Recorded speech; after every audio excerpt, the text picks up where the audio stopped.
Bienvenidos una vez más a su programa Consulte a su médico. El día de hoy tenemos de invitado especial al doctor Javier López Karpovich, que es especialista en hematología. Muchas gracias por acompañarme, Javier, por estar aquí con nosotros.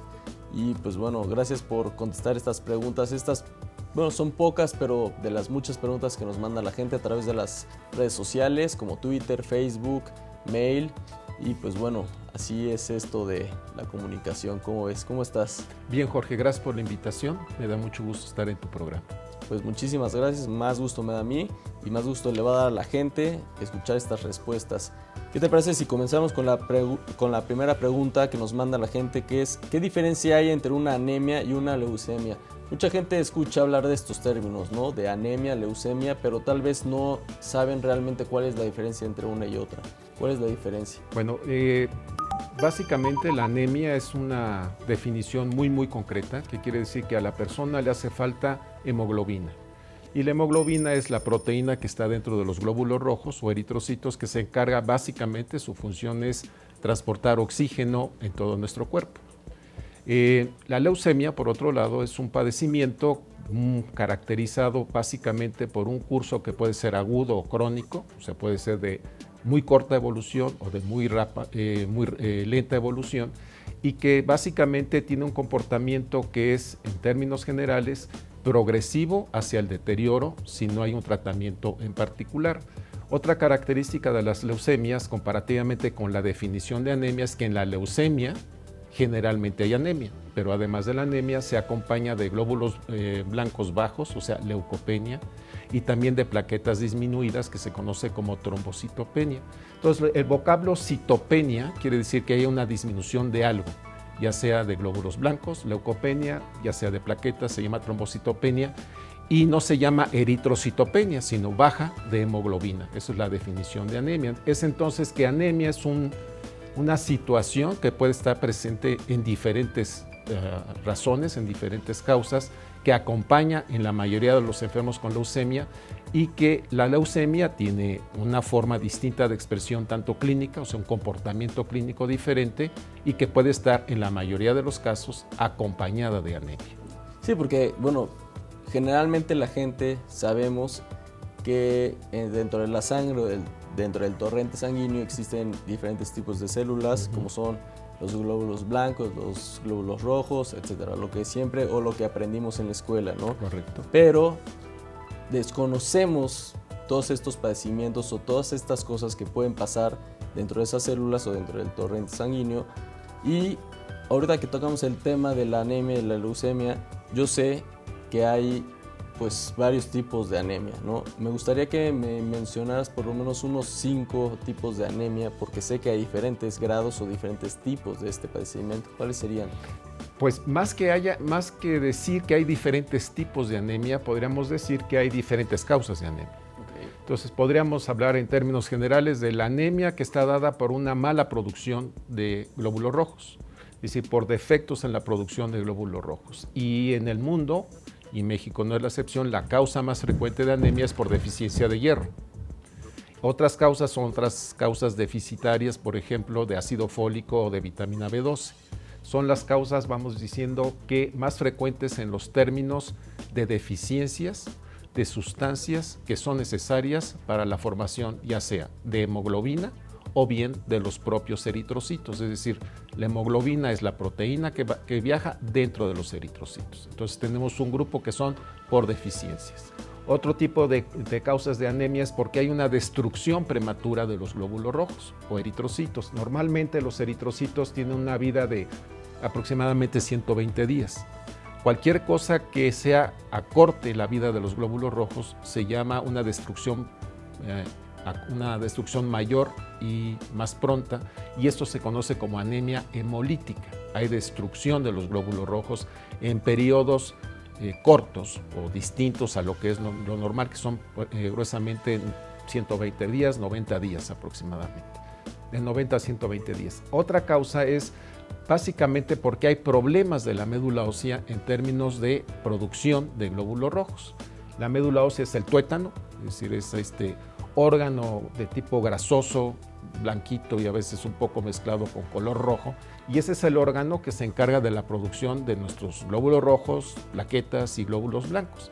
Entonces, cuando existen deficiencias o procesos que traen consigo la mala producción de glóbulos rojos, entonces esta es otra causa. En resumen, hay causas por deficiencias de vitaminas, de hierro, hay otras por defectos en la producción a nivel de la médula ósea, la leucemia puede ser una de ellas, y la otra es porque hay un acortamiento en la vida de los eritrocitos. En lugar de que vivan 90 días, 3 meses, su vida está acortada por diferentes razones.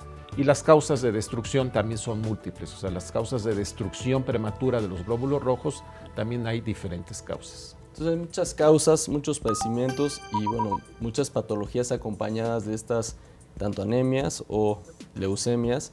Pero esto me llega a la segunda pregunta, que tiene que ver con un padecimiento que bueno, me gustaría saber en lo personal qué tan frecuente es. La pregunta es, ¿qué es el síndrome mielodisplásico?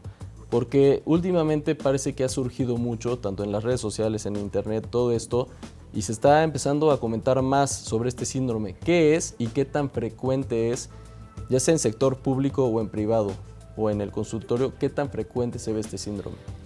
Bueno, es un grupo de enfermedades que se llaman los síndromes mielodisplásicos, que tienen como punto central en su causa, no se conoce la causa, pero en el mecanismo, que las células productoras de glóbulos rojos en la médula ósea producen glóbulos rojos defectuosos que hacen que su vida en la circulación esté disminuida, básicamente porque los glóbulos rojos formados en la médula ósea no alcanzan a salir al torrente circulatorio. En otras palabras, esto se conoce como que la médula ósea sí produce eritrocitos, pero son eritrocitos defectuosos que la mayoría de ellos se mueren dentro de la médula ósea antes de alcanzar la circulación. Esto es en términos, y esto mismo sucede o puede suceder con los glóbulos blancos, ¿okay? En particular con un tipo de glóbulos blancos que se llaman los neutrófilos, que se encargan de cuidarnos contra infecciones bacterianas, y también una disminución en que las células productoras de plaquetas, las plaquetas alcancen a la circulación, en otras palabras. Lo que sucede en los síndromes mielodisplásicos es que las células que son producidas por la médula ósea tienen una vida acortada. No es que se destruyan, sino que viven menos porque tienen un defecto y se van a morir más rápidamente dentro de la médula ósea sin poder alcanzar la circulación sanguínea. Es más, los síndromes mielodisplásicos hay que hacer un diagnóstico diferente de las leucemias. ¿Por qué? Porque se parecen en mucho, o sea, se parecen en mucho en los resultados de laboratorio. Pueden parecerse mucho en lo que son las manifestaciones clínicas. La persona se siente cansada, puede tener infecciones repetidas, puede tener hemorragias. Y tanto en las leucemias como en los síndromes mielodisplásicos pueden existir exactamente los mismos síntomas y las mismas variables anormales en los resultados de laboratorio, en la biometría hemática. Es entonces que con frecuencia hay que distinguir una de otra. Son casi igual de frecuentes en el adulto las leucemias agudas y los síndromes mielodisplásicos. Una característica que puede distinguir a uno de otro es que básicamente si uno tiene un enfermo con una leucemia aguda y un paciente con un síndrome mielodisplásico, generalmente el paciente con leucemia aguda tiene una supervivencia más corta que aquel que tiene un síndrome mielodisplásico siempre que no reciban tratamiento. O sea, estoy hablando que si en igualdad de circunstancias, en ambos ejemplos, en donde ninguno de los dos enfermos reciba un tratamiento, la supervivencia es menor en un paciente con leucemia aguda que en aquel con un síndrome mielodisplásico. Oye, y ahorita que comentabas, todo esto de la parte de los exámenes de laboratorio, siempre tienen el miedo, ¿no? Hay gente que no puede ver ni las agujas y bueno, tienen que sacarle sangre para hacerles exámenes, para ver estos resultados, porque son importantes, no nada más para ver los niveles, sino para ver qué otras cosas puede haber atrás, ¿no? Enfermedades, qué lo causó, todo eso. Y eso me lleva a la siguiente pregunta. Me diagnosticaron linfopenia. Ahorita ya mencionamos un poco términos parecidos a la linfopenia. Me diagnosticaron linfopenia. ¿Qué lo pudo haber causado? Esto obviamente viene después de alguien se fue a sacar sangre para hacerse un estudio, ya sea una biometría hemática o una química sanguínea, y bueno, vienen los resultados que todo mundo, seguramente alguna vez en la vida nos han sacado sangre y hemos visto que, pues bueno, vienen los números peligrosos o bajos o altos, ¿no? Los rangos de. Entonces, ¿qué sería una linfopenia y qué lo pudo haber causado?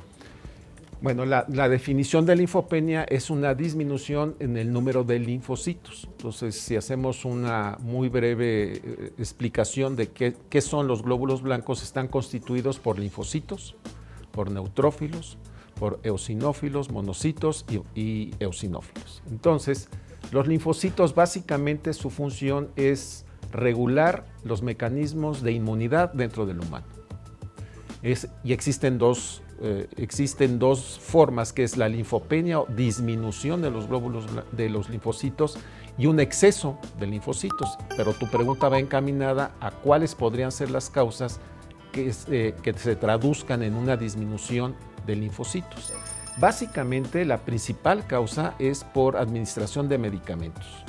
Es la principal causa. Hay múltiples medicamentos que producen baja de linfocitos y se conocen de términos generales como inmunosupresores.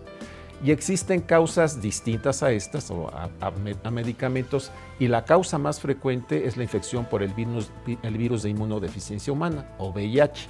El VIH produce una baja de linfocitos.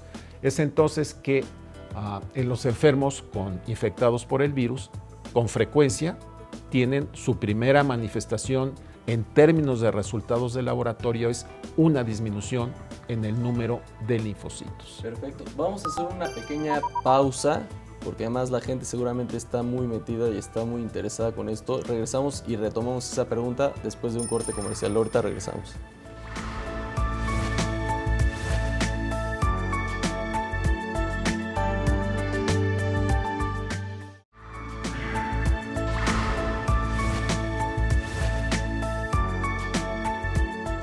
Pues ya estamos de regreso aquí en Consulte a su médico con el doctor Javier López Karpovich, especialista en hematología. Nos estaba platicando qué es una linfopenia y qué pudo haber causado esta linfopenia.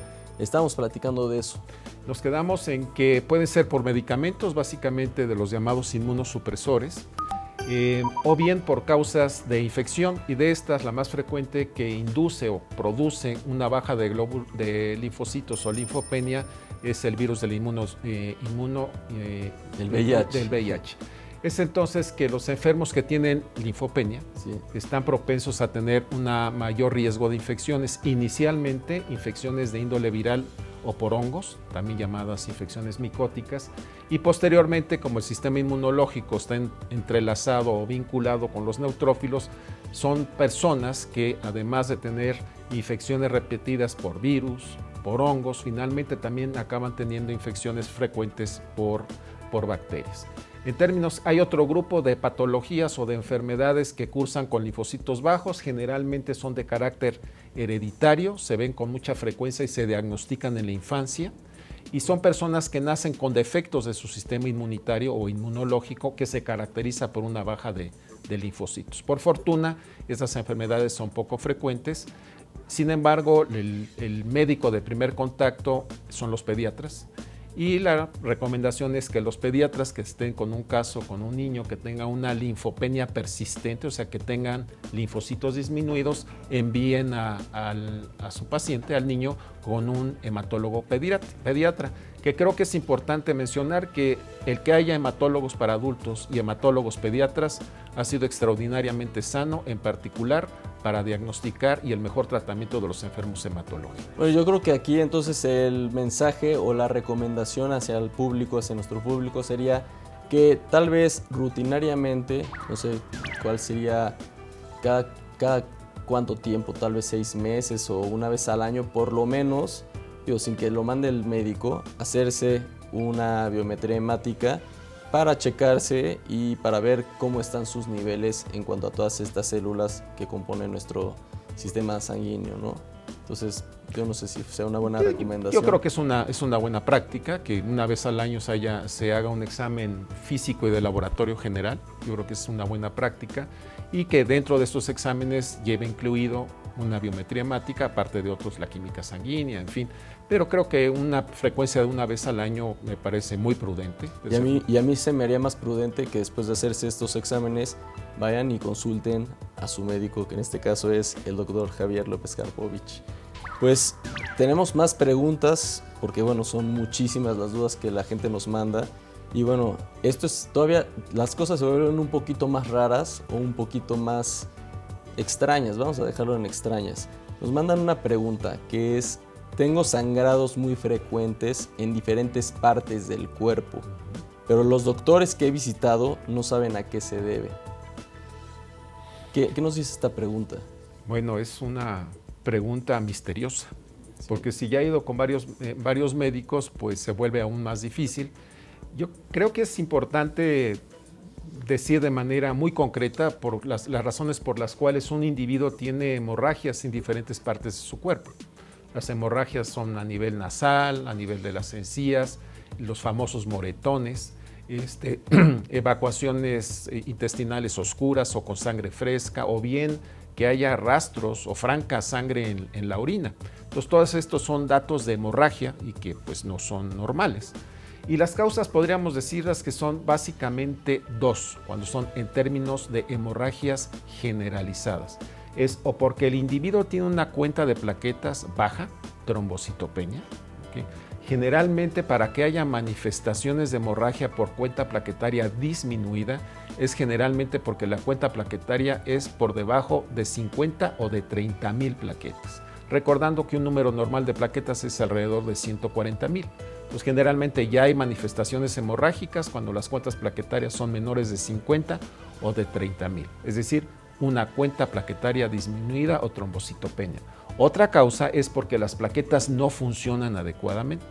Las plaquetas tienen una función que es irse a pegar a los sitios en donde hay una herida. Evitar las hemorragias. Exactamente, vamos llamándoles el primer tapón para evitar que haya hemorragia. Si las plaquetas no funcionan bien, entonces puede haber un número normal, pero no funcionan adecuadamente. Y yo creo que sí es muy importante este punto, porque hay medicamentos que son de uso crónico sin prescripción, que son tomados por una buena cantidad de la población, y básicamente es la aspirina o el ácido acetil salicílico, que se disminuye el funcionamiento de las plaquetas. Es un anticoagulante de alguna forma. Es un antiagregante, o sea, evita que las plaquetas se peguen entre ellas y hagan un buen tapón hemostático, vamos a decir, evitando la hemorragia. Otro que también es muy frecuente y se ve en población anciana o de mayores de 60 años, en las cuales yo me incluyo por definición, que es el uso de antiinflamatorios. Los antiinflamatorios no esteroideos para evitar dolor. En el paciente adulto generalmente pues hay muchos dolores, entonces usan antiinflamatorios y los antiinflamatorios producen defectos en el funcionamiento de las plaquetas. Es entonces que hay que tenerlo presente, que no haya abuso y si es necesario tomarlos, que haya una vigilancia periódica por parte de su médico tratante y que en el dado caso que haya este tipo de manifestaciones, se le interrogue al enfermo qué cosas está tomando que son capaces de inducir un mal funcionamiento de las plaquetas. Y por otro lado, existen lo que se llaman los factores de la coagulación. Los factores de la coagulación son factores solubles, o sea, están circulando en la sangre y que lo que hacen es que trabajan de manera acompañando a las plaquetas para formar finalmente un coágulo estable para que de alguna manera la herida sane y deje de haber una hemorragia. Las hemofilias, que son producción deficiente de factores de la coagulación, se traducen por hemorragias en diferentes sitios. Es entonces que de manera muy breve, defectos en las plaquetas, ya sea en cantidad o en calidad, o defectos en la producción de factores de la coagulación, traen consigo como manifestación hemorragia. Pues no, lo único que puedo decir es que si hay alguna otra persona que se identifique con esta pregunta, pues bueno, y si no ha tenido suerte, lamentablemente, si ha visitado otros médicos, si no ha tenido la suerte de que lo diagnostiquen de manera correcta, pues por favor acudan al doctor Javier para que puedan tener una tal vez una revisión más específica y que se pueda dar solución a estos problemas, porque además no son problemas nada agradables. Entonces, pues tenemos que buscar la mejor calidad de vida y que se solucionen los problemas rápido. Tenemos otra pregunta que es, esta pregunta se ha de alguna forma manifestado en las diferentes especialidades con los diferentes especialistas que hemos entrevistado, que he entrevistado aquí en este programa. ¿Por qué? Porque menciona la parte de ser fumador. Y aquí la pregunta es, ¿soy fumador? ¿Eso me puede afectar a nivel medular? Aguas, para todos los que son fumadores, pongan mucha atención a esto, por favor. Estrictamente hablando, no. Es decir, el fumador no va a tener problemas en el funcionamiento de su médula ósea. Pero hay que recordar que la hemoglobina se encarga de transportar oxígeno. Y el individuo, el fumador crónico, pues está inhalando CO2, o sea, dióxido de carbono. Y la hemoglobina tiene afinidad tanto para el oxígeno e igualmente para el dióxido de carbono. Más aún, la hemoglobina tiene mayor afinidad por el dióxido de carbono que por el oxígeno. Es entonces que el fumador crónico, y que sea un fumador pesado, que fume mucho, va a estar reemplazado el oxígeno por el dióxido de carbono. Y esto trae consigo lo que se llama un aumento de la carboxihemoglobina. La carboxihemoglobina no oxigena los tejidos. Entonces el sistema en términos de la vigilancia de oxigenación de nuestros tejidos va a estar engañado. Entonces no va a recibir un aporte suficiente de oxígeno. Y este sensor, en términos de la producción de hemoglobina en base a la cantidad de oxígeno que tenemos circulante, dispara la producción de una hormona que tenemos todos a nivel de nuestros riñones que se llama la eritropoyetina. La eritropoyetina lo que hace es, cuando un individuo tiene anemia, produce más eritropoyetina para que haya una mejor producción de glóbulos rojos. En el individuo que es fumador, lo que hace es de que el sistema sensor está engañado, porque en lugar de que haya oxígeno hay dióxido de carbono, pero la respuesta es exactamente la misma. El fumador produce más eritropoyetina y produce más glóbulos rojos. Esto trae consigo una situación que finalmente es muy penosa en el fumador. El fumador, pues aparte de que su vida está cortada, sus últimos años de vida son malos. Y son malos básicamente por dos razones. Porque tienen un defecto de sus pulmones y porque tienen muchos eritrocitos que trae consigo lo que se llama la eritrocitosis. Y son estos individuos que tienen labios morados, orejas moradas, porque tienen muchísimos glóbulos rojos, pero mal oxigenados.